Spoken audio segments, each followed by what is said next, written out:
Hi there, welcome back here, guys. In the previous lecture, we have been talking about the numbers, about the primitive types. In this lecture, I will show you some sample code and it will tell me the output of it.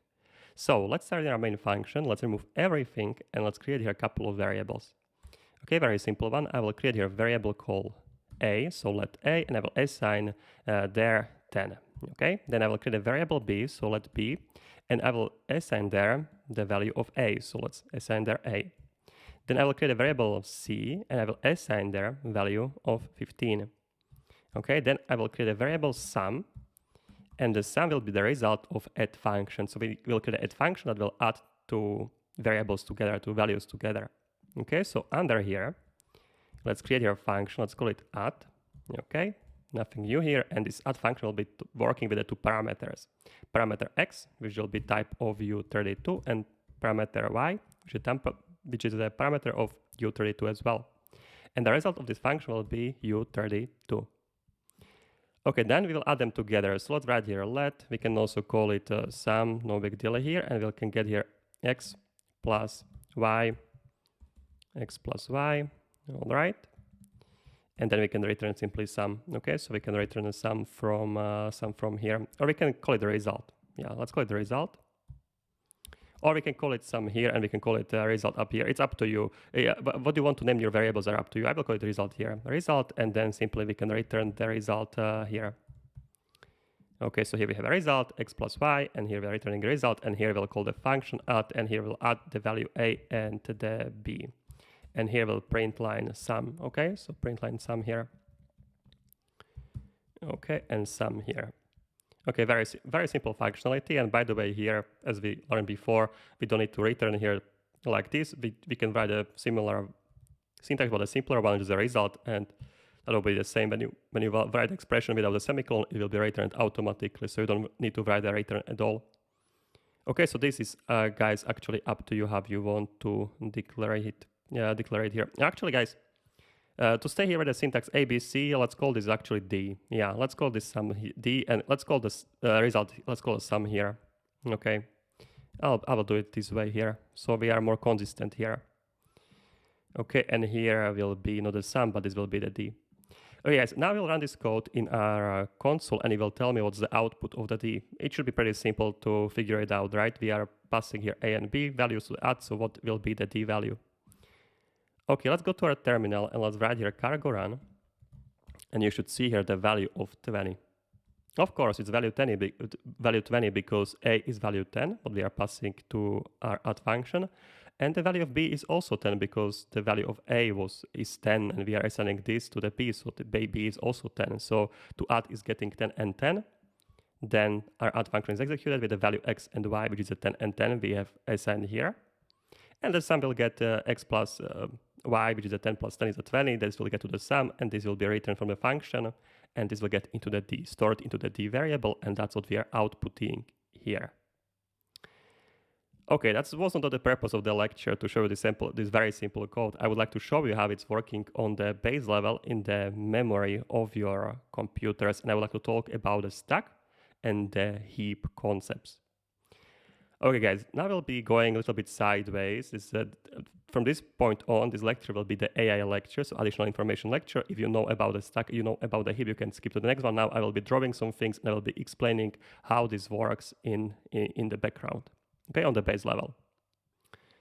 Okay, so first thing I will show you what's happening with our file when we are compiling it, okay? So what's happening with this textual format, that would be understand what's happening to it, because of course we cannot load it like this to the computer. We cannot load it like this into the memory of our computer because our computer doesn't speak text.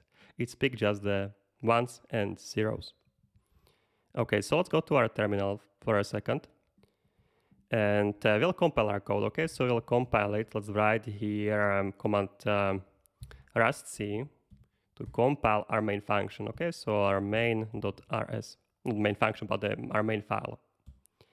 Okay, it was compiled, so when I will write here ls command, which is for a list, we'll list all of the files in your folder. By the way, I will have here examples.rs. Don't mind this file, this is just for me here, so I can show you some examples. Okay, so here we have a main, and I want to show you how it looks like because it's just a sequence of bytes in the background. I will open this file. You don't need to open it. I just want to show you how it looks like how it looks like inside of this file. You don't need to really do it. I have commands stored here in example rs. This command will get me hex dump of this file. Okay, you don't need to really. If you want, you can try run this command. If it doesn't work for you, no big deal. I just want to show you how this file, this compiled version of the main.rs looks like after a compilation. So if you load this, you can see what's interests you here is just this sequence of bytes here. You can see it's just a sequence of bytes. So that's what your computer processing. This sequence of the bytes, this sequence of the bytes, this sequence of the bytes, this sequence of the bytes, and so on. So that's what's actually loaded. And it is also in hexadecimal format. Your computer cannot talk hexadecimal format in the base level. It can talk only 1 and 0. So this is also transformed into the ones and zeros. So for example, this byte here, this tuple here, these two characters is the hexadecimal characters. They consist of 1 byte. So there's 1 byte, and so on. This sequence of this basically sequence of the bytes. But when you want to transform it from this hexadecimal to the binary, for example, this here 7265. So what would be these instructions for a computer? It will be 72. I'll get here hexadecimal to binary, and you will see this will be on the background also transferring to the binary. So for example, 62 will be transferred into 1110010. Okay, and then you will load here another 165. This will be another sequence of the bytes to convert like this, and this will be another sequence of the bits. Okay, so that's how your computer talks. Okay, so that's just for your information. That's what your file looks like after the compilation. Okay, and when you're executing your file, so when you will run this command here, cargo run, or you will execute the file by specifying the binary file. So when you run here cargo run, what's happening? I will be drawing now. What's happening? Your operating system is giving to your program access to the memory. I will mark here the memory. Let me try to draw here. Okay, here is my tablet here, and I will try to draw here. So let's imagine this is the memory. Okay, of course, it doesn't work now.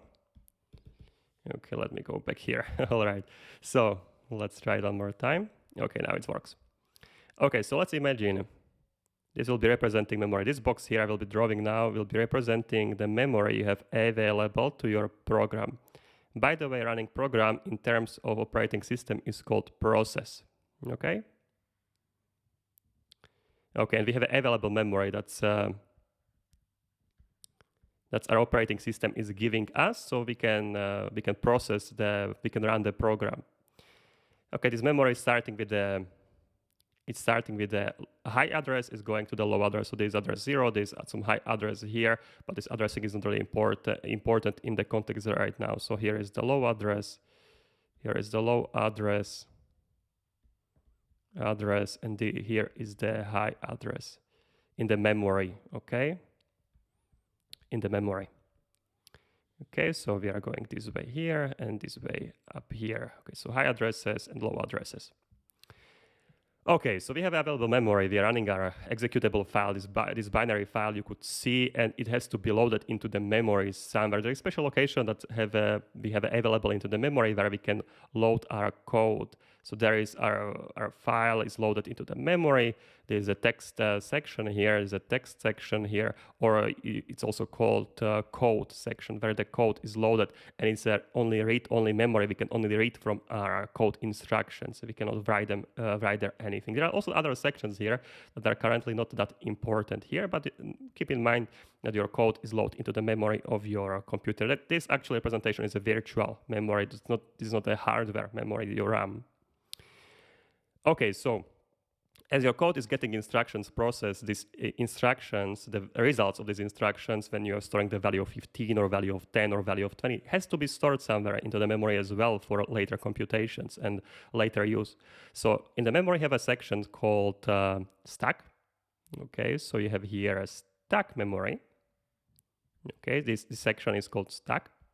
On the stack, you're executing functions. Okay, your function, your main functions, the functions we have defined in our code, and also variables from these functions that have a static size or predictable size. So you can tell how how much integer will take or how much float will take. So this is always stored in the stack. I will be talking also about this later.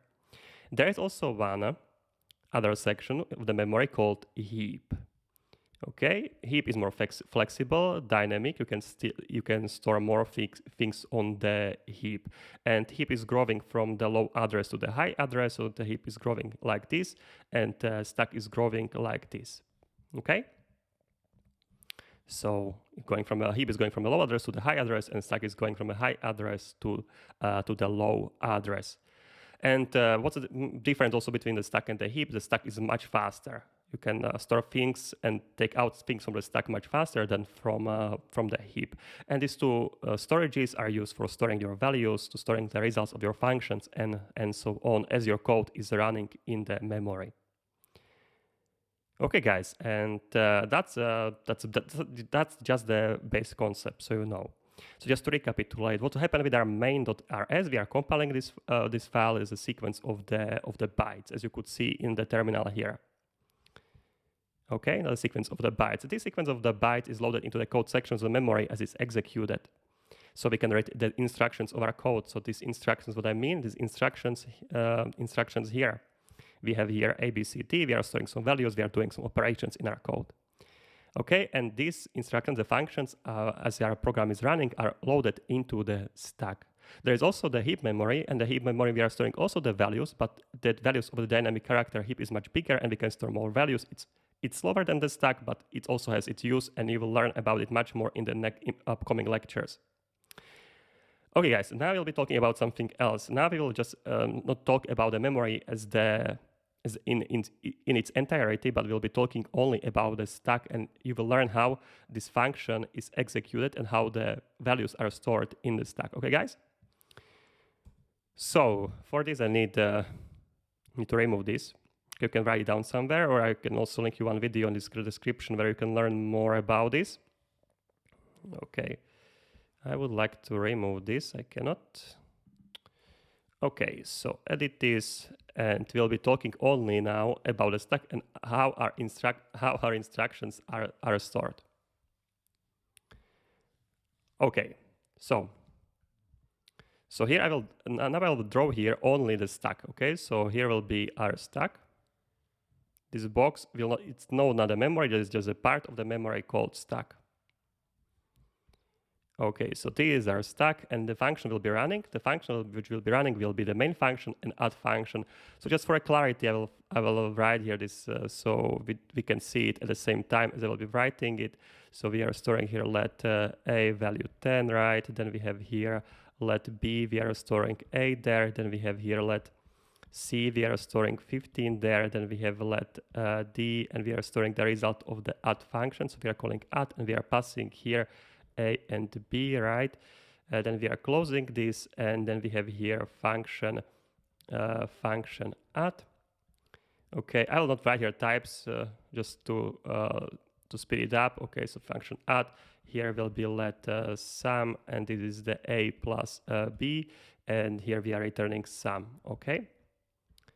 Okay, just for clarity, so we can see it next to each other. Printline I will skip here. Okay, printline we don't mind now.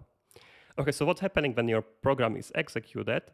The functions are loaded into the stack. So here we have a stack, right? So this is a stack, and I think Rust is allocating, or you're getting allocated 8 megabytes of memory on the stack, 8 megabytes.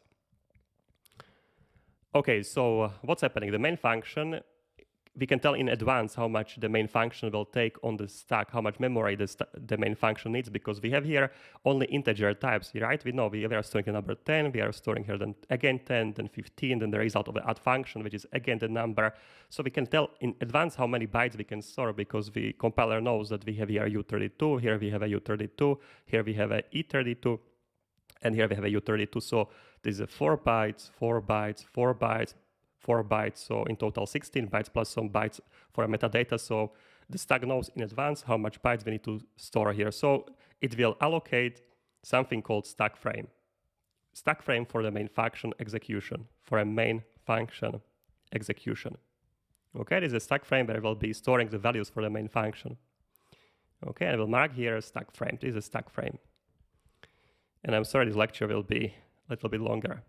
Okay, and here on the top of the stack frame, there is something called stack pointer, and this pointing on the top of the stack. Okay, and now the instructions of your function are loaded onto the stack. Every value that will be loaded in the stack has some specific address in the memory. You can imagine this address in hexadecimal format. It will be something like 0x, FA, and I think this will be the highest address, FFFFFF, okay, that will be, and then it will be value 10. But in this terms, we don't need to talk about the addresses. I will be just showing you how the values are loaded, okay? But keep in mind, everything has its address in the memory. Okay, so we are starting with the first instructions, right? So we are loading the number 10 on the stack. So yeah, number 10, so A will be loaded, okay, with the value of the 10 on the stack. Okay, and you're actually not loading the A, but you are loading the value 10 on the top of the stack. Okay, but just the full clarity, so we can see that what we are loading, this is the value of 10 for a variable A. Okay, so this is loaded on the top of the stack. Then we are continuing. We are loading the B. Okay, we are loading the B, and the B has the same value, right? Because there's the value of the A, and the value of the A is 10, so we are loading the 10 again on the top of the stack. Then the C. Okay, so then we are loading the C on the top of the stack. Okay, so C will be loaded on the top of the stack with the value of 15.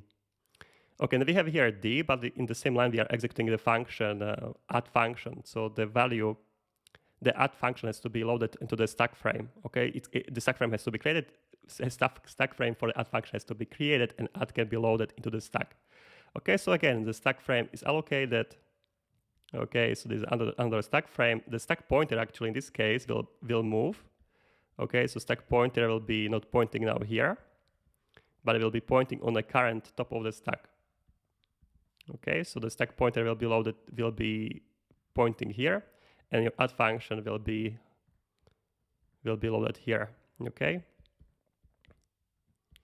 Okay, and here we are getting sum of A and B, which is A and B, so that's a 20. But before that, guys, also the parameters of the functions are loaded onto the stack, so X and the Y. So you are loading the X on the top of the stack with the value of which was the 10, because we have called this function with the value of the 10.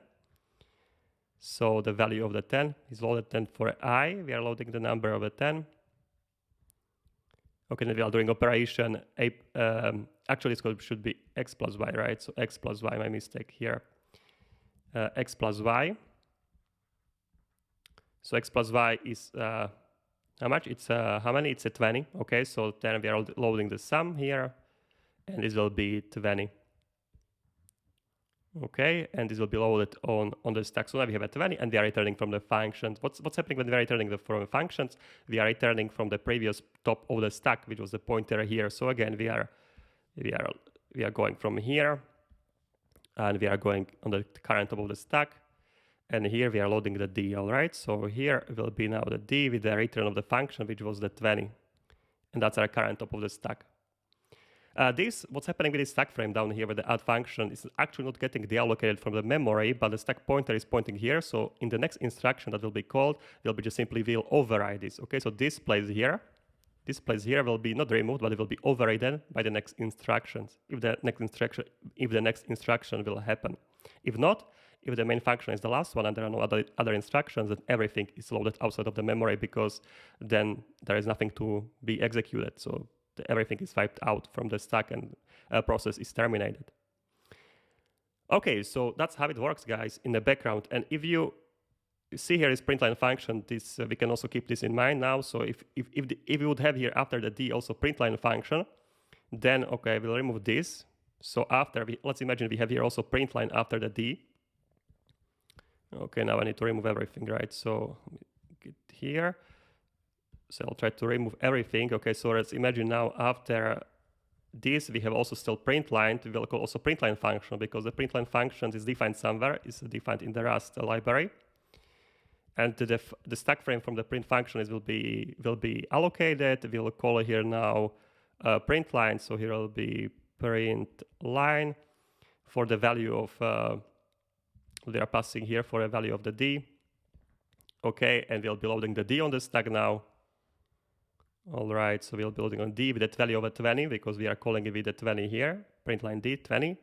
Okay, there will be some instructions to print out this 20 on to the console. So there will be some standard output that will be loaded into the console, and then I don't know exactly how printline function looks like, but after the 20s will be displayed, then the function will be terminated. So we have a stack pointer here, right? Currently when we are executing, but when the printline function is finished, then we are loading the stack pointer will be pointing again back here, and then this memory, as I mentioned, is not wiped out, but is just stack pointer is moved, and the next instruction will simply overwrite the previous one. Okay, guys, but everything is working like this. Instructions are loaded on the top of each other. The stack frame for the function is allocated. The things are loaded here. The instructions are executed. If you have any questions to it, you just feel free to ask. We'll be talking more about this in the upcoming lectures. We'll be talking about the stack frames. We'll be talking about the heap memory, and I will try to I will try to explain it to you as much as I can. But that's how it basically works. Now you saw the binary format. You know that's what it's compiling to.